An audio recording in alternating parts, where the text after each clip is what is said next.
Before the cranes, before the condos, there were the Miccosukees. People who never left. Miami didn't begin with developers. It began with the people who lived in rhythm with this land. To really tell the story of who are the people that shaped it, but this takes it really back. It's not about Miami. This is about the land. For those that don't know, it's like all of Florida used to be the Everglades. Like, I'm sitting here talking to you guys on this podcast. I don't think my ancestors could ever dreamed of something like this. The Everglades is so important to Florida. It's our drinking water. All our natural resources come from there. That's the importance they need to understand. You know, without the Everglades, Florida is just not going to exist after that. But what was going through your mind that you're like, okay, it's going to be me. I'm going to have to step up. I'm going to have to go and try to lead because there's this that needs to happen or this that I want to happen for the tribe. When we first started out, it's probably thousands, right? And Right. towards the end, when the U.S. declared victory or whatever, we were about maybe 100 to 200.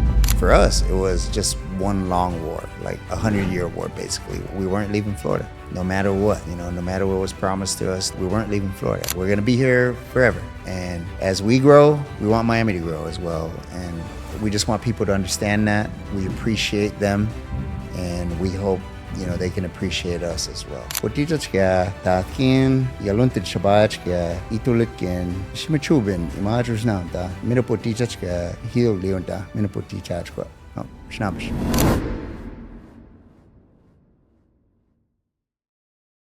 Welcome to Miami Unveiled. It's a show about the city that you think you know and the people that you've never truly seen. It's not the skyline. It's not the headlines. This is the real Miami. Bold, bruised, and burning with dreams. Now, Miami's not just a place. She's a force of nature. She'll carve you. She'll scar you. And she's always going to test you. But if you survive her, she'll make you part of her story. Today, we tell the story of a great person, Talbert Cypress. And every city has an origin story, but Miami's often has been buried under glass towers and neon lights. Before the cranes, before the condos, there were the Miccosukees. People who never left, people who fought, who endured, who survived, not as descendants, but as continuation. From those Everglades waters rose a boy named Talbert, quiet, steady, and a student of the land. Now he's a reader, he's a father, he's a son of a people who never surrendered. And in 2017, he became the youngest elected council member of the Miccosukee Business Council. By 2021, he was chairman, and he was carrying both a modern vision and, most importantly, ancestral weight. He digitized tribal operations during COVID. He reimagined the casino into something much different, into a cultural centerpiece. He fought hard, and he still does, to protect the Everglades. And he stood against the walls of Alligator Alcatraz. But not talking about politics, he's rebuilding pride in a new generation. 60% of his tribe is actually under 30, and he's worked hard to remind them that culture comes first. Progress should never mean losing yourself, and he makes sure that doesn't happen. Mental health matters. Leadership is not just about councils and casinos. Most importantly, it's about knowing your history, because you have to know your history in order to write your future. And most importantly, behind the title, he's a girl dad. He's a Bob Dylan fan. He's a 49ers faithful. And he's a man, I don't know if he did it today, but who shows up normally with underlined books in hand. And he posts about youth and local businesses. And he's very humble, not about himself. He's not a man that most people see per se because he's so humble. But he's a man that carries memory. He carries sovereignty. And he carries survival into the future. Now, because people seem to forget sometimes that Miami didn't begin with developers. It began with the people who lived in rhythm with this land. And in Talbert Cypress, this land still speaks because he's making sure that happens. This isn't a historic, it is a historic story. It's not a political story. It's not a traditional new Miami story. But it's a story that began way before Miami. It's a real Miami story, a story about what it costs to belong here and what it means to survive. And if Eugenio and I sound like we understand survival, it's because we're not just your hosts. We're sons of the city too. One is adopted the city, and one, like me, is, well, I was 8 years old when I moved here, but biologically, he's been here for quite some time. But we both know what it means to fight for our place inside ourselves, and most importantly, inside these streets. But This is the Miami, and it's the Talbert Cypress that most of you never knew. And we're your hosts. I'm Fred Menachem, and of course, Eugenio Robaina. Welcome, Chairman. It's so great to see you. I'm so glad you're here, man. What's up? How you doing, brother? I'm good. Hey, what's up? Good? Good, sir. Thanks for coming. Very appreciate it, man. We're excited about this. Thank you. Thank you for having me. I was excited when, we messaged you about this, it was a while ago, right? Yeah. On LinkedIn. And one of the things, first of all, welcome. It's great to see you, man. How are you? I'm doing great. Yeah? All right. I'm just jumping into a monologue here. All right. But what I was going to, not really, but what I was going to say was, for Eugenio and I, this episode's so important because we feel like people just always telling the story about as if Miami started 130 years ago. Mm-hmm. There's obviously more to it, Yeah. But you know how we wanted to start? Bob Dylan, man, because I love Dylan. No, seriously, did you see A Complete Unknown? Yeah. What do you think, man? I mean, I like it. I mean, some of it's inaccurate, but I do so like it. You know all the details, huh? Yeah, I do. So for a moment, before you get into the story, because I'm fascinated. You're only 43, but more importantly, Bob Dylan, why? Like, what does it mean to you? There's got to be you're a very deep person, so there's got to be more to the story. Well, my mom was a big Bob Dylan fan. She had a few songs that she liked, and she would always play them. And, so I caught on to that and then just started listening to digging deeper into more of his albums. And eventually in 1990, I would say 8, me and my parents went to an actual concert. You saw Dylan? They never had been to a concert of Bob Dylan's before, so we all went, and that was something I hold dear. That me and my parents were able to enjoy Bob Dylan together, and so for me, that was part of my maturation, I guess. Where'd you see Dylan though? It was up in Atlanta, I believe. And you went to see Dylan, man. I have a story for you, quick. I bet you didn't know this. Yeah. I always have something, right? Hit me, they say. So 1990, University of Alabama, homecoming. I had a job in college, which was like the most coveted job. It was working load in and load out for concerts, right? So you're bringing in the equipment. I wasn't always good about actually doing that part, but I got to meet everybody, like Greg Allman, but Bob Dylan. I met Bob Dylan, man. Oh, wow. And talked to him, yeah. Isn't that crazy? Awesome. That's great. Yeah. So, all right, man. Now, on that note, I just had to say, by the way, what's your parents' favorite song? My mom's favorite song is Positively 4th Street. Great song, which is a very visceral song about, not liking people or whatever. So right. No, of course. There's got to be a story. Resonated with me, right. I guess. Well, that's... But what's yours? What's yours? What's mine? I would probably say right now, Idiot Win. It changes from time to time. But wait, I'm not sure I know. I don't know. I know a lot of That's Dylan. from Blood on the Tracks. Oh, Blood on, that's a great album. Yeah. Man, you're a nuanced guy. I am you're young. Guy. What? Yeah. That's it. But that's interesting segue, man. Because you're a nuanced guy. You understand history, right? Deeply. Try to, yeah. And but that's probably sort of why, right? Because you can see beyond this life. And as a Miccosukee, we can tell the story of how the tribe, manifests itself because it was one tribe at one point. But as that's why you probably are so deeply into history and teaching it, I would imagine. Yeah, I think it's important to know history, so you don't repeat it or, learn from it. And that's the only way you progress, I think. If you know your history, I think, it pretty much calculates everything you do. Yep. I wanted to ask you a question. You heard that intro. You get me nervous when you say, I want to ask you a question. When people start like that, it's always a bit, what's coming out of your mouth, man? So you heard that intro, which obviously we put a lot of thought into it, and no one does an intro better than this man. But is there something specifically about it that, just kind of like hits a mark for you? They're like, okay, yes, that really hits a string in my heart, or... Well, I think being a leader, oftentimes, the buck stops with you, right? Like everything comes back to you eventually. But a lot of the times it's more the blame, right? Like when things go wrong, hey, it comes to you, right? And, you have to learn to navigate that. But when things go well, nobody gives you a clap, nobody gives you a pat on the back or something like that.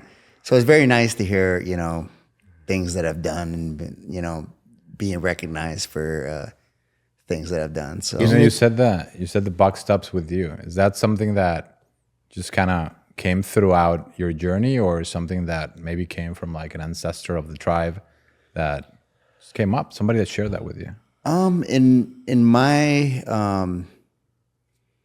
dealings with the tribe, I think a lot of times, like, there was a communal aspect of leadership, right? Where the whole community was leader, right? Yeah.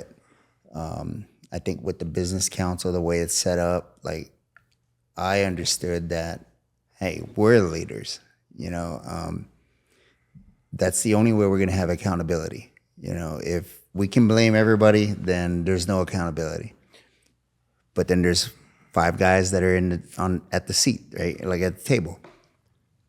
If they make a decision and it doesn't go right, that's accountability. You'll take it, right? You'll take it, right? You'll take it, yeah. Yeah. So I think that was important to really move the tribe forward, to have accountability within our business council and our government. So we're going to get into something, but in a moment, I have a question since we got on this.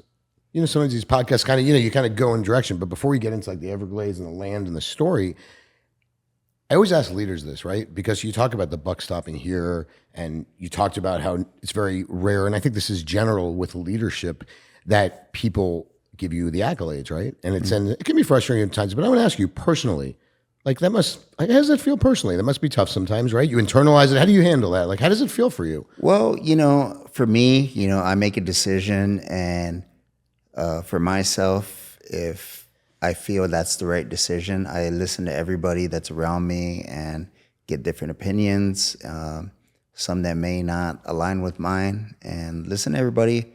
And I make a decision, and if I feel it's the right one, then I'm gonna go to sleep at night. I'm gonna sleep okay, knowing that I made a decision that I believe in and that I think is right. And if you look back later, you say you acknowledge, right? Of course, if maybe this right, maybe it wasn't always, but that's leadership. Yeah, exactly. Yeah. So if I'm wrong, then I'm the first to admit I'm wrong and evolve and evolve, change direction, right? Right. And I think that's in leadership the most important thing. And you know what? Like, I know you're an avid reader. We both know. Anyone that follows the chairman's account on Instagram, you're usually posting in your highlight reel the books and I think you even give it a review. Talking about leadership, are there specific figures, whether from books or from anything else, that are kind of those that you look up to or take, a good amount of traits to like form your leadership style? Well, when it comes to reading, like, I think it's important to have reading comprehension, right? Mm-hmm. Like, so when what you exactly read you mean for that? Yeah. Huh? What exactly you mean by that? In this when case? you read a book, you want to make your own story out of it, right? You want to make your own definitions out of it, and some people is maybe different, and that's okay. Like everybody, that's art. You're gonna interpret things your own way. You're gonna interpret things differently than other people may, and that's important. And to be able to have dialogue with people and be like, hey, this is what I think about the book. This is what you think about the book, and be like, oh wow, I didn't see that perspective before. Please. Yeah. I was going to say if only. No, you go ahead. No, go ahead. Oh, I was going to say if only. I'm going to say this from a macro perspective, right? If only more people could do that, right? Actually, have a conversation and recognize that our brains all think differently, right? And so, hey, we're going to analyze something one way, and it's very unfortunate that, but that's why I'm going to embarrass you, very humble guy. But that's why I think. How about this? In my opinion, you've really been a different kind of leader, and I think not just for the Miccosukees, but I think, a lot of people can learn lessons from your style of leadership. Oh, thank you. I appreciate it. You're welcome. Yeah. So, I was going to move it. Okay, go ahead. Yeah. And I think a great way to segue is, this show, Miami Unveiled, it started about us, passionate about Miami and everything it represents, is to tell the story of Miami, especially for all that influx of people like me. I came here as an adopted son 15 years ago. To really tell the story of who are the people that shaped it. But this takes it really back. It's not about Miami. This is about the land, and as he said, the rhythm of how people lived this before, and still today. Miccosukee were here before. So one of the things that we wanted to say here, for those that don't know, is all of Florida, pretty much. Well, it was actually other states, right? Used to be the Everglades. Right. And, think about that. And today, obviously, that's a very different reality. Like, for you, what does that mean? I think it's about really teaching people about, just what you said, is that Florida used to be the Everglades. And And, things have changed, obviously, and people are coming here and they're going to keep coming here. And so it's really important to preserve what we have here. The Everglades is still out there, and, I think a lot of the funds that have been set aside for the Everglades, like for restoration and all that, is an acknowledgement that the Everglades has been mishandled for many, many years. And anybody that denies that, by the way, is obviously living in a fantasy world. Exactly. Yeah. And so, it's an acknowledgement of that. And, as much as that's appreciated, it's on all of us to really educate ourselves on why the Everglades is so important to Florida. It's our drinking water. It's all our natural resources come from there. If that goes away, the future of Florida is very grim. I remember something very specific that you said when we met you for talking about this opportunity to come to the show. And you said, this is not about being combative with any other population. It's like about how do we collaborate. So one of the things that I wanted to ask you, just from a philosophical point of view, how do you balance the growth of the region, not just Miami, versus with protecting the land? Like, what is your philosophy on that? Well, with my administration, we've always been trying to be collaborative, right? We've tried to partner up with everybody. We want to see sustainable development. We want to see people take into account like the environment. We want to see people take into account like the resources that you're using up when you develop these lands, right? And all these rules that they put in place all this time ago, follow them. You know what I mean? Like, we can't take shortcuts. The urban boundary line, it wasn't supposed to expand until tell, but a lot of people won't know what you're talking about. So tell for a moment what that urban boundary line basically means you can't develop beyond this point, right? Right. And so they set a date, they set a year when that's supposed to happen. And right now, like there's a big push to develop right now, like beyond that line. It's always there in the commission, right? I mean, I worked in politics for so long. I remember it always was shifting. Oh, just a little bit here. Exactly. And everybody like always, it's just here. And exactly. Right. And that the tribe didn't even set that line. You know what I mean? That was set by the government's here. Right. And so it's almost like telling the governments, hey, follow your own rules. You know what I mean? Like, just do what you're supposed to be doing. And so we understand that there's a need for housing, a need for just space for people to come down here, right? But let's just do it responsibly. Let's partner together and think of solutions rather than just pushing forward or whatever, This episode for both of us is so important because history, right, matters for all of us, right? Mm-hmm. And there's a lot of perceptions of history written by the victors, we say, right? But let's talk a moment because we're talking about Florida, but there's a lot more to the story here. Let's get back to a bit of the origins. I mean, there's so much. I mean, first of all, there's a split with the tribe, and it wasn't necessarily a bad split, but even before that, why don't you talk a little bit about, because it wasn't always Florida. I mean, there's a whole, why don't we give just a little bit of understanding to folks that are listening to how that all manifested itself. How would you explain that to people that don't really know? Well, Miccosukee and Seminole, our tribes have always existed in Florida. We used to come down here and fish and hunt and gather what we need, and so that's why we were able to navigate this area when we were being pursued by the U.S. government. We knew the area, and the U.S. government did not. And so, interesting. And this is tough area. I mean, they weren't ready for this with the Everglades, right? Yeah, exactly. Oh, so that's got to be an interesting story. Keep going, but I want to hear that story about how you guys kind of evaded. But keep going to history. Yeah, so it was more of a guerrilla warfare at that time, for us. People in history, it's what they would say is there's 3 Seminole Wars, right? Right. Throughout the 1800s. But for us, it was just one long war, like, 100-year war, basically, where we don't know when the U.S. is going to come and try and invade our area or whatever.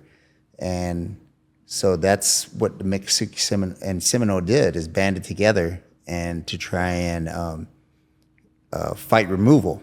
You know, we were being pushed to move to Oklahoma, which is Indian territory. So you were being pushed to go up. Yes. So that's what they I were trying to do. misunderstood. Okay, so it started here. I mean, right? I mean, this is.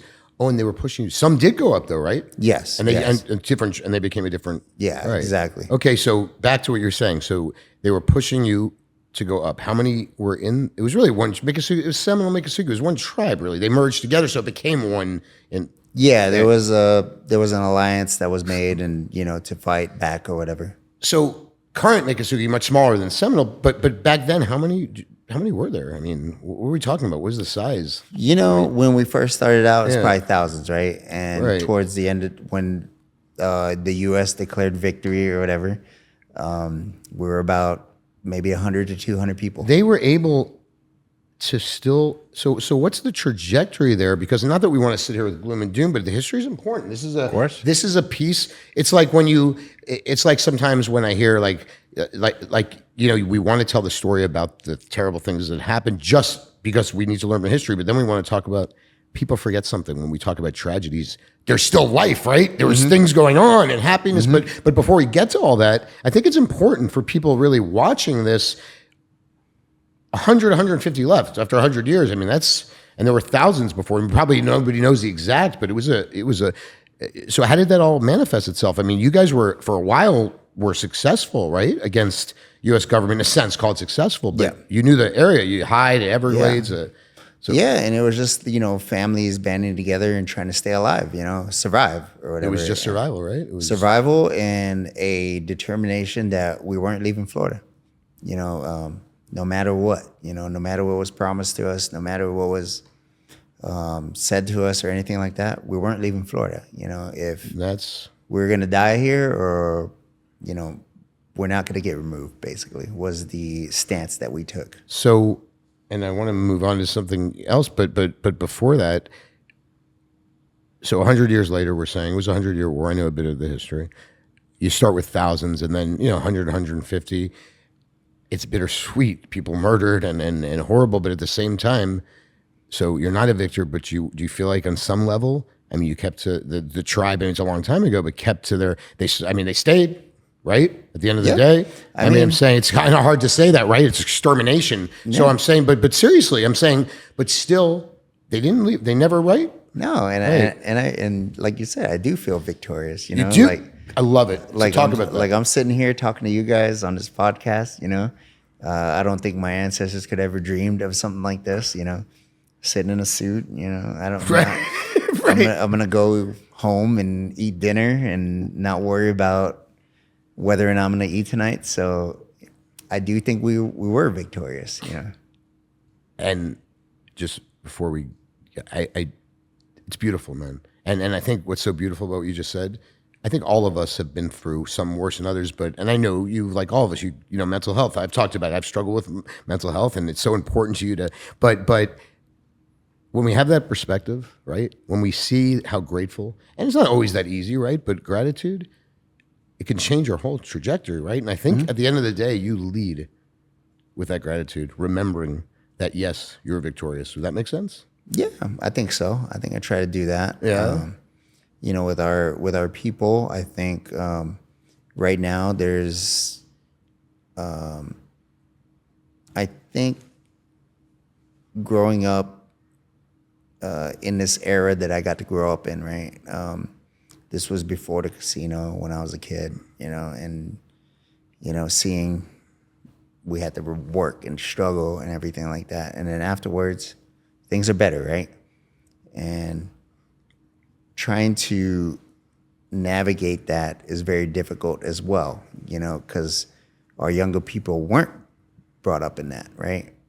And they're brought up in the post-casino era, right? Which, it's like consumerism happened everywhere, but that was not. Right. And by the way, the Miccosukees, more than any other tribe in Florida, were all about the earth. It's kind of part of the split. Yeah. So and you lived in two worlds though at the same time, in the sense that you weren't post-casino, you're pre, but you still went to schools and outside of the reservation, which probably is part of the reason why you're so nuanced and understand, right? I mean, I got to experience, growing up with different people that came from different backgrounds and learning to appreciate where people came from and, seeing their cultures and, for in their languages. And for myself, like, I kept to myself a lot. You were a quiet kid, right? You were, yeah. And so, but it was for me like very enlightening to see all that. Yeah, you're an observer. Yeah, and so I learned to see that and bring it back home at some point, and it's helped shape me and how I lead or whatever. And that's go ahead. Just one thing, and then I talk a lot, I know, but no, this is just, I didn't expect to get into this so much, but it's interesting because, and again, I don't want to, because you're so humble. I'm not trying to. I know we want to talk about history and all of that and where we are now, but I think you're talking about, and I say this, I don't want to say this about you. I'm saying this more importantly about leadership in general, right? There's different kinds of leaders, but do you believe because of that experience of you lived in different worlds, but you're an observer, that's why you're able to work? Because you are, I know, and by the way, I know not from you, I know from, I've been involved with this community, have that ability to work with so many different cultures in this community and still fight for what you believe in, but doing it in a way that's not, you're not attacking people, right? You're getting things done. Do you think that's that experience, or is it something else? Is it the experience of the tribe, of that ancestry, or is part of it the experience of your life? No, I think that's shaped a lot of how I lead. I had friends, that were in school and everything, from different nationalities, right, from different places, different countries, and so that very much helped to shape how I view things. What is the size of the tribe today for those that are listening? Right now, watching. Sorry. Watching, listening? Yeah, come on. Right? Yeah. Right now, 650 tribal members enrolled. Yeah. So with everything that the tribe has gone through, what has translated to today as it relates to what are the pillars and values of what every tribe member knows and how they live their lives? Well, I think like right now, we're almost at like a crossroads, right? Like there's all this modern life going on, and there's a want from our younger people to be more educated on our traditions, and especially our language, right? My generation is probably the last real fluent in our language. Our younger people understand it, but they don't speak it as much. And, through no fault of their own, because it's just, modern times, they have TVs, they have phones, they have everything assaulting them, Busy world. Yeah, it's a busy world that's assaulting them in every way possible without Miccosukee language. And so I think they do want to learn, they do want to be educated in all these things. And so, for us right now, it's about how do we teach them now, because I got to learn a different way, right? Like I grew up around my parents speaking all the time. I grew up around my aunts speaking all the time. Grew up around my grandparents speaking all the time. The world is different now. They don't get to live in that sort of environment now. And so for myself, like I see where I came up short, right? Like I have nieces and nephews. It's easy to speak to them in English, right? Like say, like just answer in English, right? Instead of trying to really emphasize. Heck, I have the same thing in my house. I'm like Spanish, Mexico. I've tried, and you just get complacent, and you're like, just answer to your kids in English. What I really wanted them to speak Spanish, and I'm trying. So I know exactly how that goes. By the way, and your kids can't even say no mames and que onda way, but they do. They can say that. But I wanted to, language is a very interesting thing. Like you're talking about, language is the core of a people, right? Mm-hmm. And so I think, and Jenny, you were just talking about it, assimilation can be dangerous sometimes. It doesn't mean it's not good to obviously get to know other cultures. And certainly we live in, but at the same time, language, I think one of the things that when you see people try to conquer other people and this and that, they try to erase language, right? That's the first thing. Language is how you understand the world. Yep. That's why there's linear languages and non-linear languages. I mean, I spent time of my life living in Mexico, other here in the U.S., and I lived in Hong Kong. I live in London. I live in China for a period of time. And for those non-linear languages, you see a complete different approach to understanding anything that's thrown at you. So when you don't have whatever is the language through where you come from, it does change what you're able to perceive. It is really that vocabulary is truly the vocabulary of understanding. Right. It is. Of course. I'm interested in something though, because what we just talked about, we talked about pride, right? We talked about, because in order to restore people to be interested in history, and I think this is, I think this is just always is, there's the way that people see things, right? And I say history is the victor, whoever writes history, but are you bringing pride back? And is part of that how we fought? Like, is that part of it? Yeah, I think our people are very prideful people, right? I think we're very proud to be Miccosukee. But, it's really about what are we proud of, right? Right. I was going to, damn it. I was so excited. I was going to say, what does that mean? Yeah, right. What does that mean? What are we proud exactly. of? And so, it's really about instilling like culture back into them, history back into them. We had a lot of younger members that really didn't know how the tribe was established, really didn't know the details of the wars and things like that. And so that's really what we're trying to emphasize now. And then the question becomes, how do you do it? Because of what you just said earlier. And I know, we both know that you led a big effort to digitize a big part, not just processes, it was basically history. So even today, like, how do you, I would venture to say that you being here is definitely not a coincidence.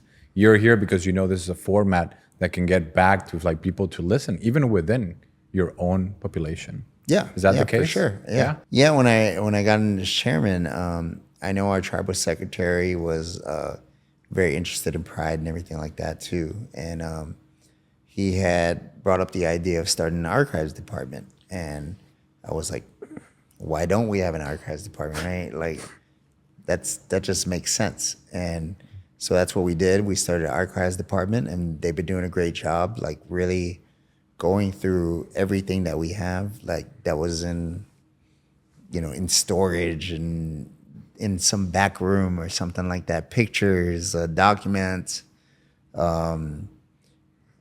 all kinds of things, literature and everything like that. And, it really emphasized how connected we are, right? Like all of us, for some tribe members, they didn't know, like, hey, oh my God, my grandpa served on the business council at one point. I didn't know that. And my uncle went to Washington, D.C. with a delegation or whatever, and they didn't know all that. And so I think it was important really to emphasize those sort of things to make them really see that we're a small tribe and everybody's done something important. All right. I was thinking about something when you were speaking. First of all, for you personally, and again, we talked about books a few minutes ago, right? How people how people see things differently. So you're going to answer this question very differently than somebody else from another generation, or even your parents. What are you most proud of? And who are the leaders throughout the Miccosukee right history that you must be teaching about, right? And so who are those leaders, right? Most importantly, and what makes you most proud about being a Miccosukee? Well, I think the establishment of our tribe is like, was just a very innovative way to establish our tribe, right? The U.S. government didn't want to recognize the Miccosukee tribe of Florida. They wanted us to join up with Seminole because Seminole was already recognized. Oh, they didn't. But why? It was real quick. I need to get off tangent. They felt we were the same people. They felt we were the same Right. the same tribe or whatever. So they said, you need to join Seminole and move to the reservations that were already established. And so Miccosukee was like, we're not going to do that. We are a separate tribe. We have our own beliefs, and we want our own land. And so when that happened, there was a delegation that was put together, and the Miccosukees, some elders, my grandpa included, they all traveled to Cuba. And Really? yeah, and they all traveled to Cuba. I've seen those pictures. Yeah, and Fidel Castro recognized the Miccosukee tribe as a sovereign nation. Right. That's And- it. Right. That might have been controversial. Right. I'm Yeah, sorry. at the time. Right. That's in right. 1962 or whatever. Oh, it's 1961. Okay. So it was right at the beginning, 59. Okay. Oh, wow. Yeah. This revolution had just Yeah, happened. Oh my exactly. God, I think the revolution had just happened. 59. Yeah. And so they went over there, and when they came back, it was a big, story, controversy, and the United States government decided, we'll recognize you as your own tribe, but you can never go back to Cuba or anything like that. And so we said, okay. And, for me, that was a very innovative idea at the time. It was political theater. You learned political theater, man. Look at that. Learned As political humble theater. and quiet as you are, Yeah, shit. exactly. Okay. So we've always been, very political as a tribe. And I think, that's something I've always been proud of, So I would like to segue and tell me if you have another question, but No, I mean, I get Getting more- hey, listen, I get 1,000 questions. Like I'm trying to take all the air sometimes. about this segment. No, well, I mean, I think that it's interesting. Just one thing, I'll make an observation only. Because I watch you, man. I'm an observer. You think I just talk. I'm paying attention, man. And that smile, you like it a little bit. You're talking about, the politics. I like it. Because really, you're a humble, kind human being. But you also know how to play the game. And you need to play the game for good, for the tribe. I'm saying, right. But you know how to do it. And that smile, I love it, by the way. That smile's like a little, I shouldn't use that word, not devil, like the little kid who knows, hey, you got it, right? And no, but it's a good thing. Because that's my observation is that's why you've been able to be so successful now. And you've been able to make. I said it was an observation, but go ahead. Yeah, you're putting my game out there. Oh shit! Sorry, My right. smile is to disarm Right. people. You know what I mean? Right, exactly. I say it though, really, and I like Kill it to with joke. kindness. I say Yeah, it that exactly. we all, no, because it's sale. I just say, God, I'm really screwed. What I'm trying to say is that we all have to persuade people, and we have to do it we have to understand their minds and what the way they operate and what their needs are in order to do it for us. And that's what I mean when I say it. I don't mean political. no, for That's sure. what I'm trying to say. My words were maybe not so pretty, but you get it. And that's I definitely that's a get it. positive thing. Yeah. That's leadership. Yeah. Anyhow, all right. I wanted to move to explore that moment when you started thinking about actually stepping up and you're saying, I have these ideas, I see this opportunity, I see what's needed.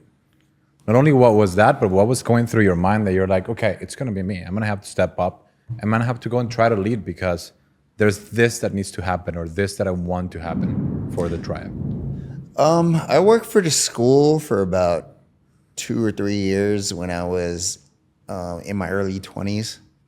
And so I started to see a lot of those young people that I used to work with and growing into adults and starting their own families. And I saw that there was a void of, I would say like a voice for them. And I wanted to be that voice for them.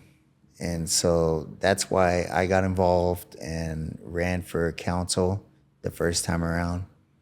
And when I was on council, everybody was like basically 60 and over, right? Like I'm the young guy. Everybody else is 60 years old.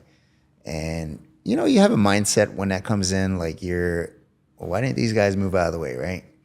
And you're like, and after a few years, I'm like, okay, nobody stepped up. That's why. So it was the young buck mentality, full of energy. And And so Nobody steps up, and that's an interesting thought process because sometimes, and I see it as I'm getting older, right? And so sometimes you and I have those little battles, right? About just age, I'm saying. I think 53, 37. But you nobody, can when you say nobody steps up, it's interesting because sometimes every generation does this.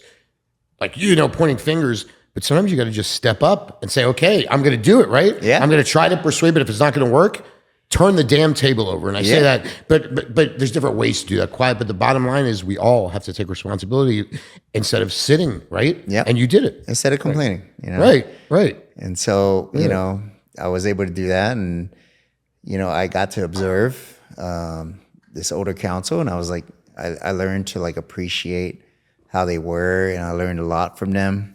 I learned a lot of what I don't want to do. And I learned a lot of what I do want to do, right? Like be like them or whatever.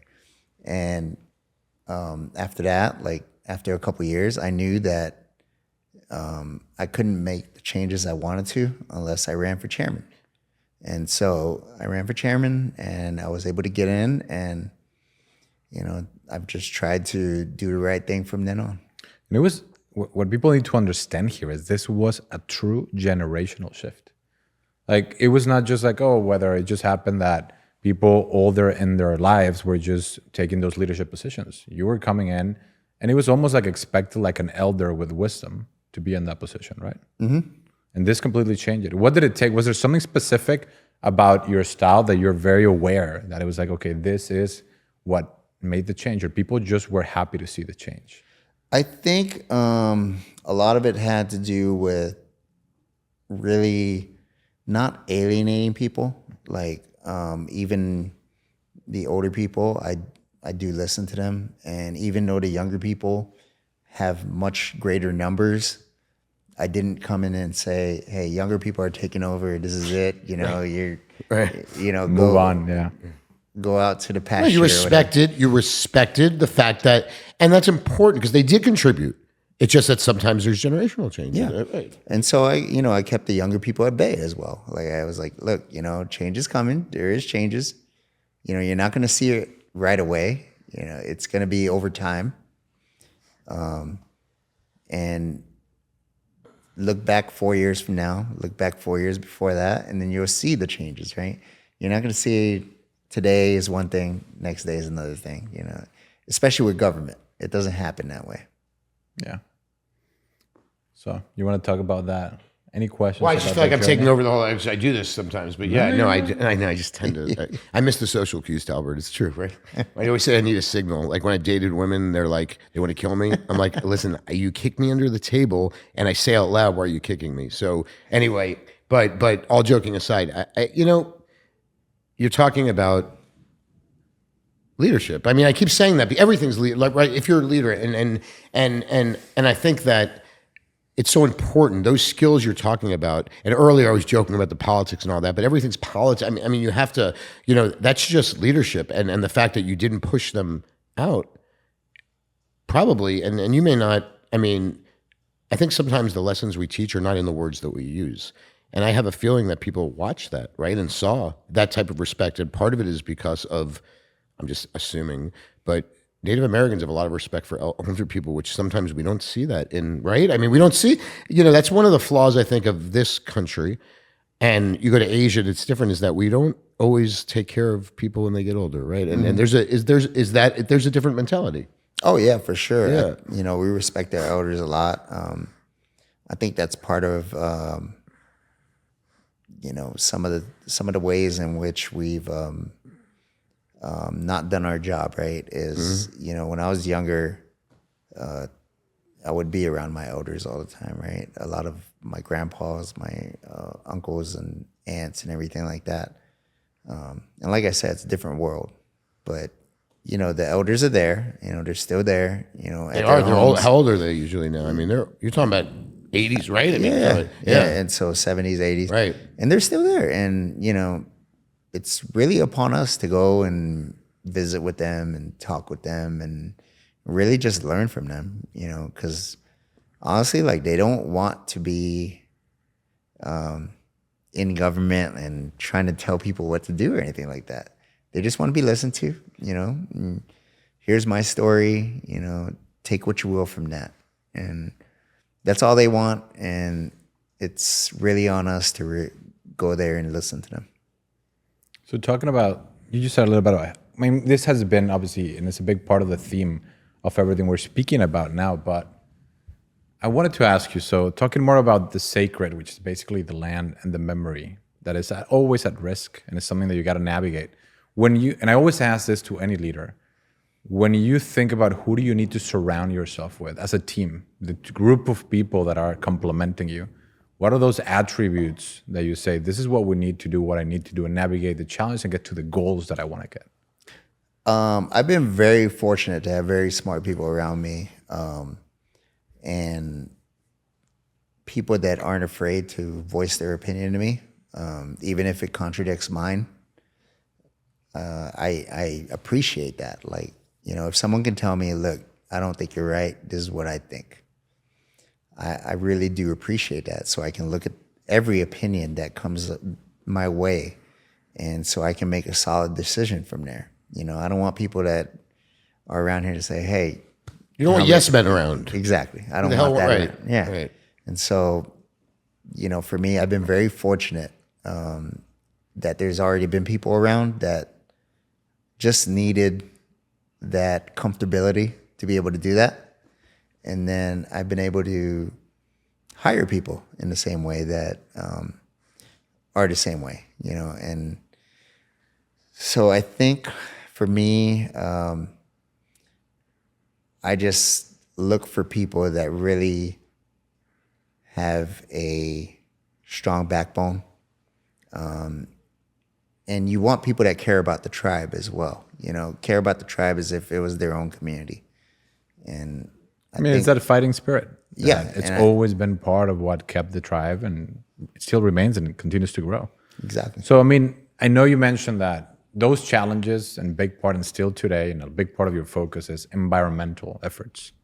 And I know that recently there's been some related to what's going on today. You want to speak a little bit about what that is today, that your focus, especially in recent days and months?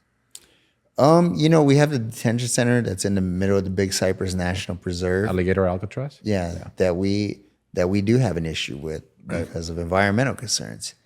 And we made it very clear that these are environmental concerns. You know, Governor DeSantis and President Trump have been very helpful when it comes to the Florida Everglades, especially with putting aside funds for restoration.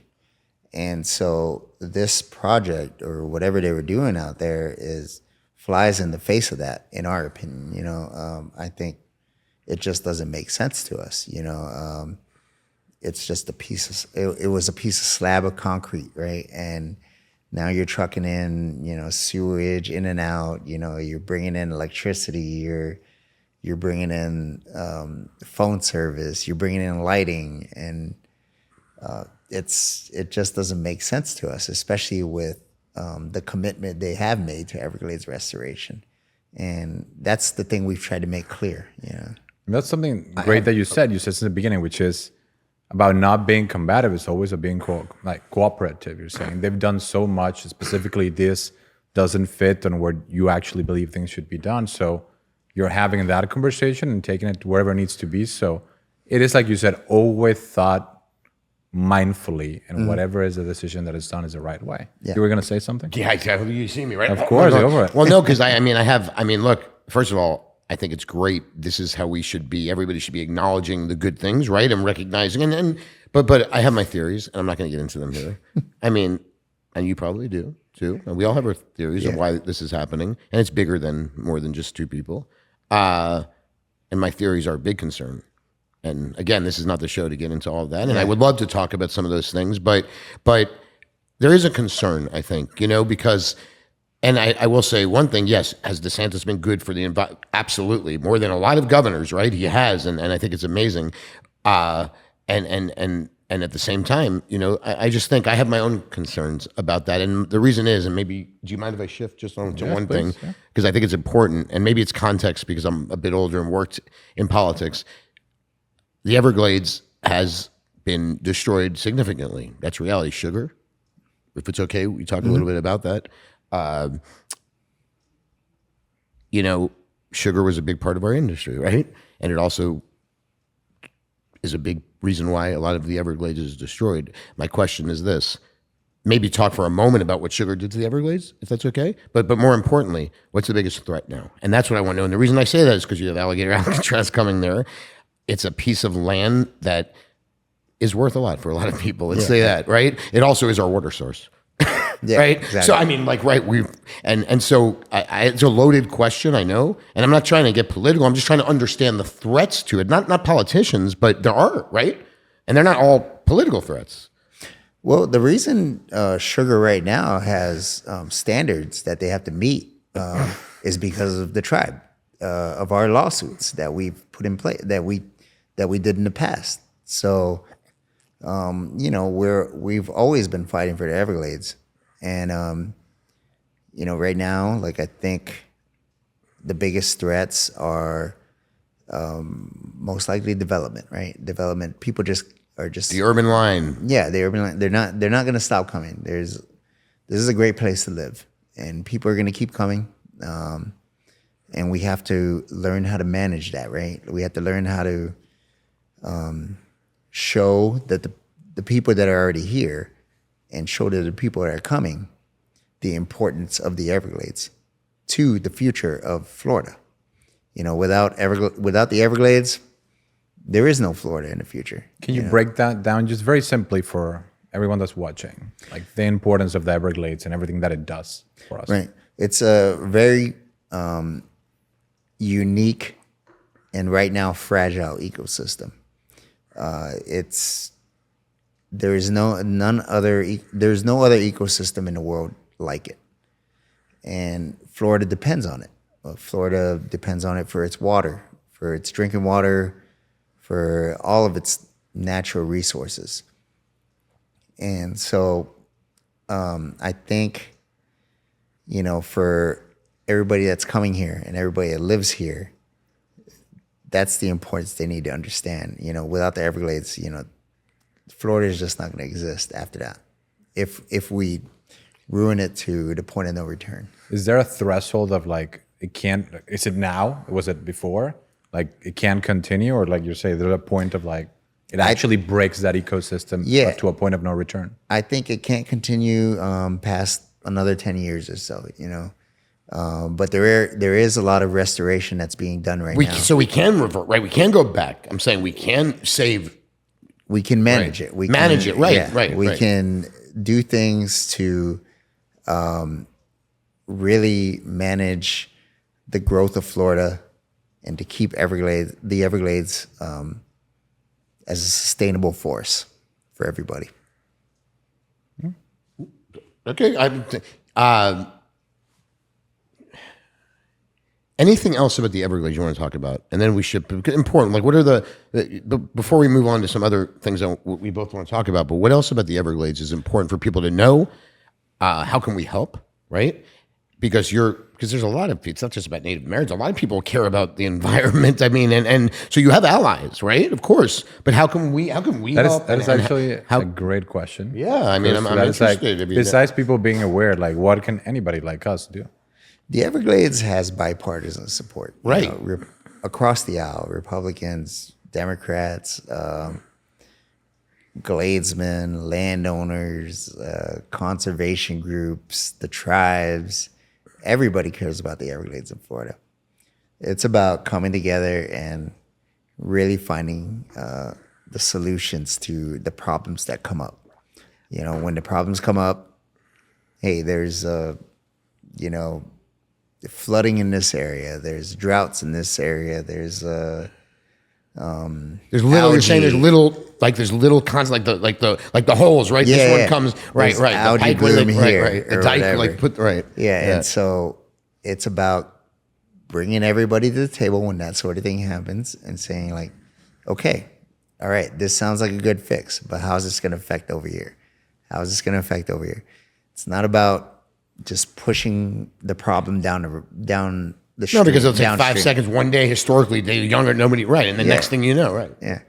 And so, for us, like, I think we really want to be the catalyst for that. Like, Miccosukee tribe and Seminole tribe as well. Like, You work well with them, right? Yeah, I mean, we do. their philosophy is a bit different. We know. I mean, it's no secret. I mean, And they have different lands as well. No, and, I know. I understand. Right. I'm saying right, but I'm saying, but still, I mean, they care. But right. So you are working well with them. Yeah. And so it's about everybody just coming together and like, hey, you know what? We can find a better solution for this. I'm just not laughing, just real quick. Freaking, that's the Bob Dylan in you, man. Right there, right? Everybody coming together. I love it, right? But you like Dylan. Maybe that was an influence right there, right? Right. Yeah. And so I made him laugh. I got you like train of thought going. All right. But no, and with the Seminole Miccosukee, you know, the Everglades really isn't just a place where we live. You know, it's a part of who we are. You know, for the tribes, if the Everglades doesn't exist, we don't exist. You know, it's where we get our medicine. It's where we practice our ceremonies.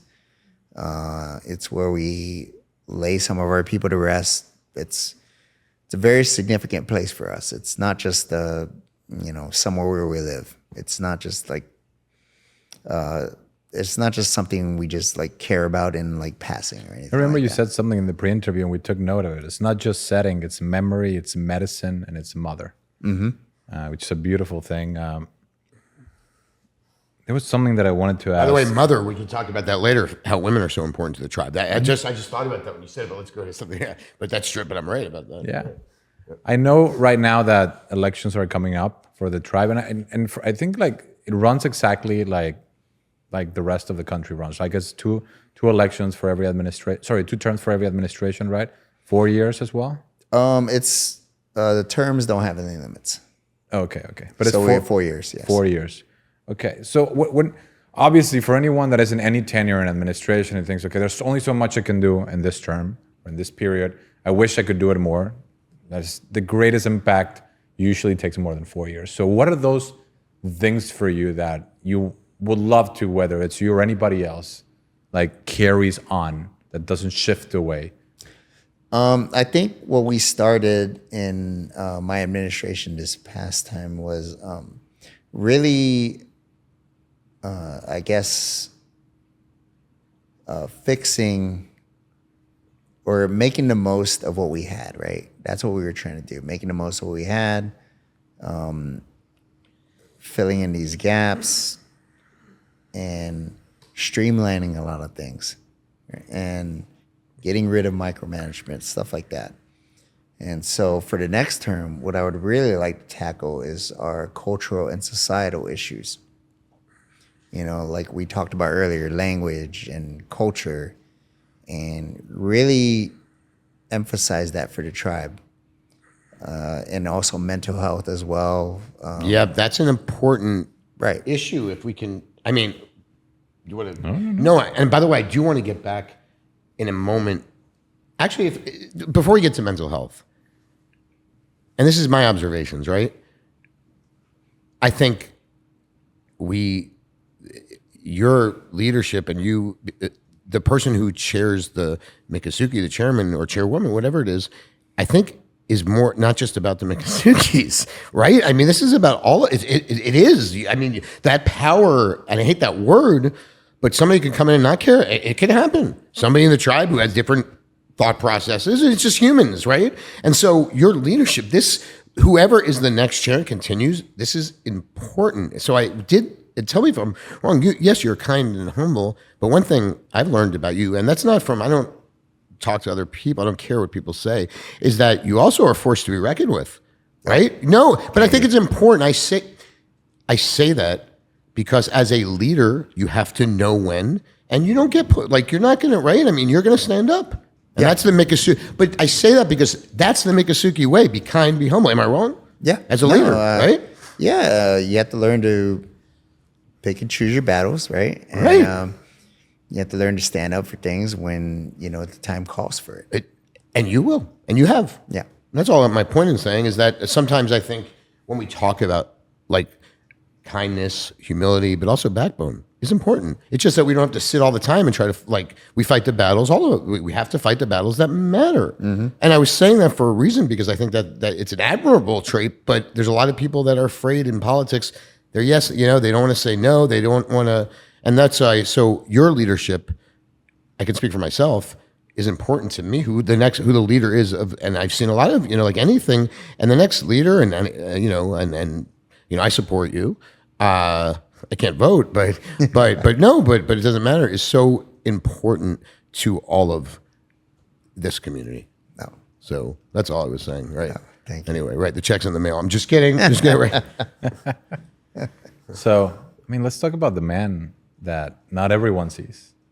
Now, he talked a little bit about it in his intro. Yeah, I'd say right. Girl dad, Bob Dylan fan, 49ers. Hey, by the way, I also read that there's some pretty fun traditions, not only the ones that are, more serious, airboat races. Is that the case? Have you ever done one yourself? No, they used to. I don't know if they still do that anymore. Yeah. Anything with alligators? Did I read there was some alligator wrestling back in the day? They used to do alligator wrestling. We always went. Come on, it was like the white thing to do, right? Yeah. Okay, right. Watch what's his name? The same guy. He was there. We need to make that part of the campaign. Right. Right. Exactly. Bringing airboat races. Oh, that's not. You want to? Hey, listen. I'm sorry. Here's the truth. If you want to win the next election, I'm sorry. You have to alligator wrestle right now. Bring it in. Right. Right. Stereotyping. It's a joke by anybody listening. We can. Right. Go ahead. Right. So I see your posts, and you're a very proud father. You're always in the move. The free time that you get, it seems that it goes to your kids, and you're taking them everywhere, whether it's a concert, whether it's an outing, just like a casual dinner. You want to talk a little bit of what that means to you? Girl dad, by the way, I'm a girl dad too. So I know what that is. Awesome. No, my girls, I think they humbled me a lot. Growing up. I had them when I was about 23, I think I was. So, I got to, in a way, almost grow up with them, right? Because as men, we're a little bit more mature, I would say, than you think. Than right. women. Right. So, I got to see them really grow a lot. Both of them are in college now. They've done a lot of things that I didn't do at their age, and I think a lot of that comes from, just spending time with them. And I think they just, they really complete myself, I guess, Are they also 49ers fans? They root for them, for me. Because you're a diehard 49ers fan, is that right? Why is that? How did that happen? I grew up in the 80s, so the Niners were good in the 80s, so I always saw them on TV. You grew up in the 80s. You're 43, I'm 53. I grew up in the 80s. Yeah. What is this? Right. Come on. What? Yeah. Well, you kind of did, right? Yeah, right. You were really young, right? They were really doing right, good. Exactly. Right, exactly. Right. And so I stuck with them. I stuck with them through some really bad years, just so you guys know.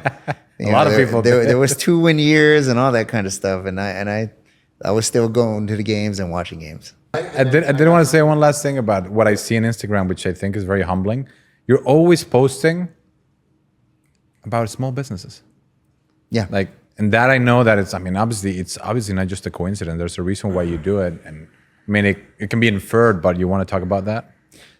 When I visit a lot of other cities, sometimes I see these neighborhoods that are, full of small businesses, full of culture and just neighborhoods that are full of culture, right? I wish Miami would embrace that a little bit more. We see so much corporate takeover now, and that's God. Can we do another podcast just on that? By the way, no, I'm serious. It's not just every young person. And it's chain restaurants and chain stores. What's your favorite family-owned restaurant, small business? In wherever, anywhere around here. In Miami? Yeah. Oh my God. Any shout out? I'm going to put you on the spot worse, by the way, before we end. So that's easy. One shout out here. Yeah, there's a Chilean restaurant on Bird Road.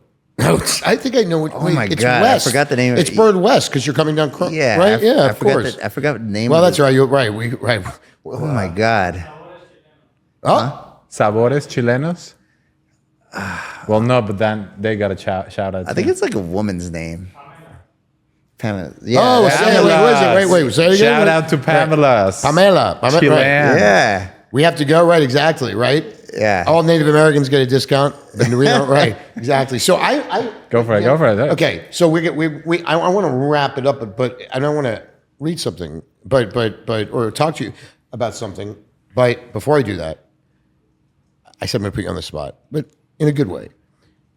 this is an opportunity, this show we're doing, right? For people, I think, it's part not documentary, but there's a lot of great opportunity here. And I think because of our forum. So if you could speak, I want you to speak to two groups. I'm serious. And I say just to people, I say in general here in Miami, whatever, about what is important, what you hope that they can take from the tribe and learn about, this and that. And then what would you say to sitting here to the younger generation of Miccosukees? Yeah.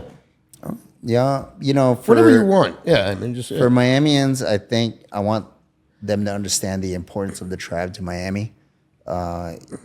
Even with our casino, we're huge employers of people in South Florida. And when the money comes to the tribe, it goes right back into Miami. It's not going anywhere else. It's not going to some other corporation or out of state or anything like that. It's staying right here. So we're very local. We're a local business, and we're local people, and we're going to be here forever. And as we grow, we want Miami to grow as well. And we just want people to understand that. We appreciate them, and we hope, they can appreciate us as well. And then to Miccosukee. Seriously, I'm saying that. Let's hope we're going to get them. Hopefully they watch this, right? To see, but I want to, and this is not, I really am interested. I mean, just talk, and then I want you to, in the native language too. Will you do that? Because I want to hear what it is. Younger people? To Miccosukees, because say it in English and then in the native language. I do this for a reason, by the way. Because one of the things you're trying to pass to the next generation is the language. And that's why I'm hoping we can have them watch this. Right. That's all. Does that make sense? Yeah. For our younger people, I think, with the tribe, there's so much potential with the tribe. I think, we've only tapped into our potential. And I think we could do more. I think the next step for the tribe is really seeing, Miccosukee doctors, the Miccosukee lawyers, the Miccosukee politicians in Miami. That's the real way we're going to make a difference in Miami. And, teachers and everything like that. That's what I want to see for us and for our younger people. Mine, potitochka, Tathkin, Yaluntin Shabachka, Itulikin, Shimachubin, Imajus Namta, mine, Midapotichka, Hil Leonta. Amazing. Yeah. Really amazing. And I want to end with something, but I also want to say one thing. There needs to be more history in the Dade County Public Schools. Yeah. And I think that's what we're working on. Yeah. I want to help. I think I want it to be more than just, November, right? Native American Heritage. It's like, right, they celebrate 1 month of this and then forget. But I want to help. We both want to help. But please. Thank you. And you don't have to thank me. I mean, the truth is you don't have to thank me. We should be thanking you after what the government did and all of that. But that's another thing. But I say that, look, that's a history too. But okay. But I think we both want to thank you. And really, look, first of all, the Miccosukees generally, you've been doing more, but shied away from media, whatever you want to call it, and for good reason. I hope that this was, this people watch this and get something from this. But I think that you've carried something bigger than yourself, right? And I think that this happens not just in Miami, with any Native, Americans, because history has been written often by, I hate the victors, but whatever you want to call it. But that's, I mean, the ones who get to write the books. Thank you, my God, my word. So, and here in Miami, we often forget, and we don't even know. I mean, what did you bring, Talbert? I mean, really, right? Yeah. Oh, well, by the way, you better reelect him. But the truth is, we've already lost so much of the Everglades, right? And that's a big problem for all of us. And not just, it's all of Florida. I mean, that's and outside of Georgia, that's a whole nother thing. Mm-hmm. But it's been cut, it's been paved, it's been drained, it's erased in the name of progress, right? And now there's obviously a lot of support, but what's left is sacred. And the fact is, it's still here, thank God, on some level, in no part, because people like you, and not just you, but have refused to stop fighting for it. And it brought people together, by the way. That's that's happened not by circumstance. So you remind all of us that survival isn't just about endurance. It's about memory. That's what you brought to the tribe. It's about protecting what remains so the next generation still has something to inherit, I guess. You know, you've carried that weight. You really have. And I admire you, man. And I'm glad that I've gotten to know you truly, truly. You know, you've carried, none of us would have done this if we didn't. You know, you've carried that weight with humility. I think you have amazing vision.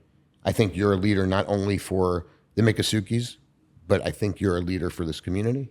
And more people should see that. And we both hope to help make that happen. With vision, with a quiet strength. You don't ask for credit. And you've earned my respect and his as well. And I think you've earned a lot of people's respect. So I say on behalf of this city, not that I really can speak for the city, but I hope that's why we're doing this show. And maybe we can, and I hope we can, because on behalf of the city and as an adopted son, as somebody who's really fought very hard for this community and also has been deeply engaged with the Miccosukees when working for Alex Pinellas, we both want to thank you. And we've talked about this. We've spent a lot of time talking about the tribe and you, but really about the tribe, learning even more. You protected the land that raised you. You're bringing the language back. So important. You're bringing history back, right? You've reminded all of us that progress doesn't have to mean erasure.